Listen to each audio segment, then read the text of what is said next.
to our school principal, Mrs. Rina Ligaya D. Marquita, guest speaker, Mr. Richard P. Mondano, Mr. Alan Rosilio, faculty and staff, General PTA and LGU officials, district in charge and school heads, parents, my fellow graduates, ladies and gentlemen, a pleasant evening to all of us. I am honored to stand before you today on this momentous occasion.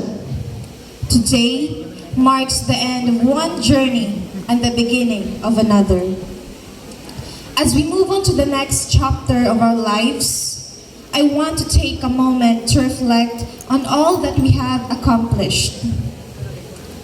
A year ago, I heard the song "You're on Your Own, Kid" by Taylor Swift and highlighted the lyrics, "I gave my blood, sweat, and tears for this." Kitang tanan, daghang challenges o pressure nga giagian na ay about sa family, sa friends, especially sa ACADS, labi na sa research. Usahay waytog kay tungod sa dungan-dungan nga mga schoolworks, usahay pod mapasmuhan na kay maalangani na sa oras, jating pasa na. Daghan pong expectations nga nahimong disappointments. But here we are. Sa wakas, mag-graduate na gayud ta og high school. You should all be proud of yourselves, ma-honor man or sa dili. Gihaguan ni natong tanan. Og syempre, dili sad ni nato makuha ni nga achievement kung walay nitabang nato. On behalf of the class of 2024, I would like to express my heartfelt gratitude to our administrators. We are grateful for the leadership, vision, and support you provided to our school. Your dedication in creating a positive learning environment and fostering a culture of excellence had a profound impact on our educational experience. Thank you for your guidance and commitment to our success. To all our teachers, especially to our advisors, who are also known as our second parents, thank you for your tireless dedication, patience, and passion for educating and inspiring us. Kasabot mi, nga kung kami na-stress man gani, mas na-stress jud mo. We know nga din ilalim sad magmaestra, labi na kayang uban sad namo dinhi mga siaw. Your guidance has helped us grow academically and personally. And we are grateful for the knowledge and wisdom you imparted to us. To my fellow HE creatures, especially to my best friends, Dane, Diana, Jay, Jacob, I am so thankful for the friendships we have formed, the memories we have shared, and the support we have given each other. Goal man kaayo hunahon nga mag-ijahay na ta karong college, but I will forever cherish our memories together. I want to take a moment to address a common misconception that I have encountered.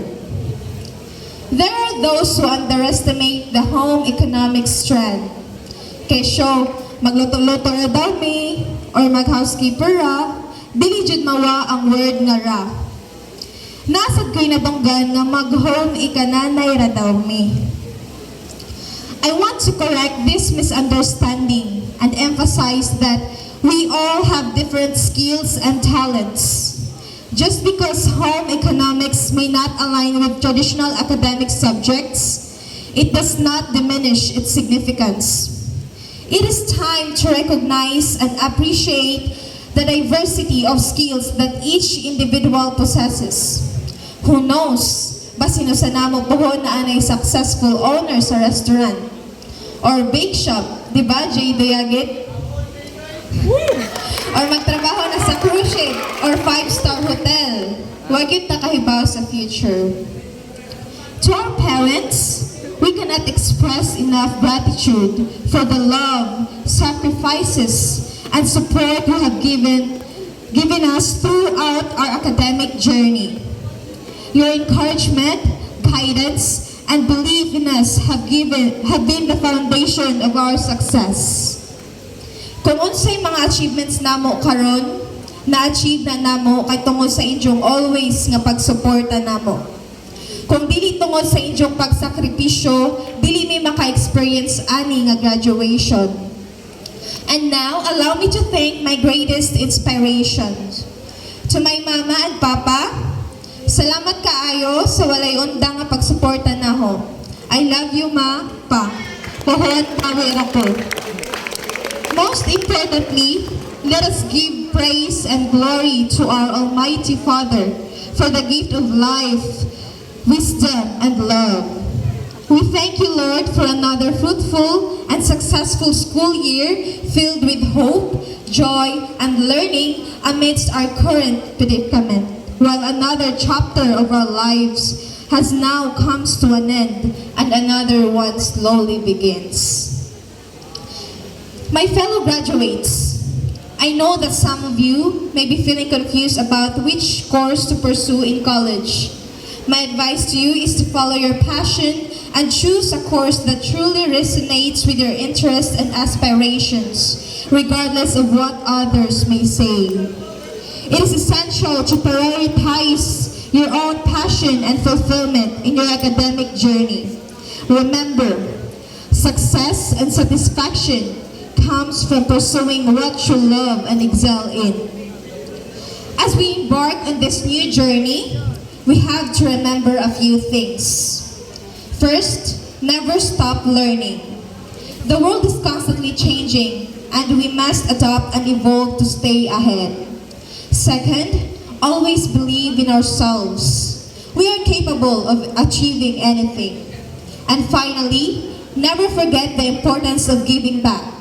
Use your talents and skills to make a positive impact on the world.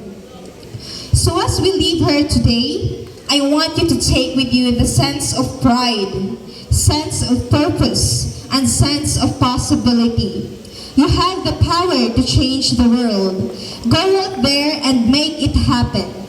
A big congratulations to all of us. Good luck, keep your stars shining brightly, and God bless us all. Thank you, and once again, good evening.